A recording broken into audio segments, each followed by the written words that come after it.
مسلم community کے دوستوں، میں ہوں محمد مجاہد۔ آپ تمام دیکھنے اور سننے والوں کو السلام علیکم۔ امید ہے آپ خیریت سے ہوں گے۔ دوستوں، آج کی ویڈیو میں ہم آپ کو چنگیز خان کے سب سے چھوٹے بیٹے اور اکتائی خان کے چھوٹے بھائی تولی خان کی ہسٹری کے بارے میں بتائیں گے۔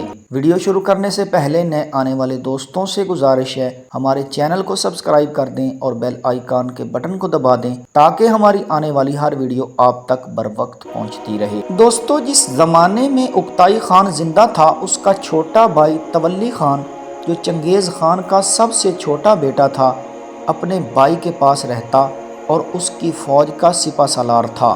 تولی خان کو اکتائی خان کے ساتھ بہت محبت تھی۔ ایک مرتبہ اکتائی خان بیمار ہوا تو تولی خان نے اللہ پاک سے دعا کی کہ الہی میرے بھائی کو بچا لے، اور اگر اس کی موت کا زمانہ آ گیا ہے تو اس کی جگہ مجھے اٹھا لے۔ چنانچہ اسی روز سے اکتائی خان تندرست اور تولی خان بیمار ہونے لگا، یہاں تک کہ اکتائی خان بالکل تندرست ہو گیا اور تولی خان مر گیا۔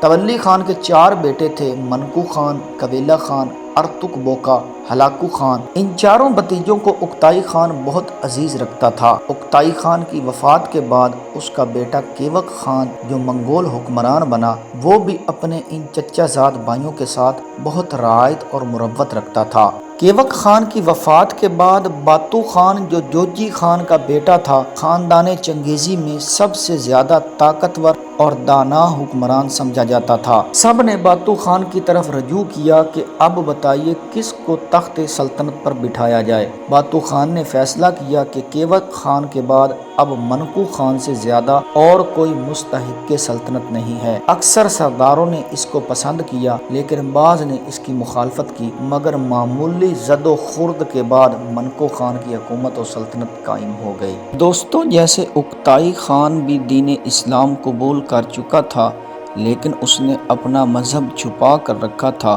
اور تولی خان چونکہ اکتائی خان کی صحبت میں رہا تھا اور اپنے بھائی سے بے حد محبت کرتا تھا، اس کے بارے میں بھی مورخین نے لکھا ہے کہ یہ بھی دین اسلام قبول کر چکا تھا اور اس نے اپنا مذہب چھپا کر رکھا تھا۔ لیکن اسی تولی خان کا بیٹا ہلاکو خان، جو مسلمانوں کا سب سے بڑا دشمن ثابت ہوا، اور اس نے بغداد کو تہس نہس کر ڈالا تھا۔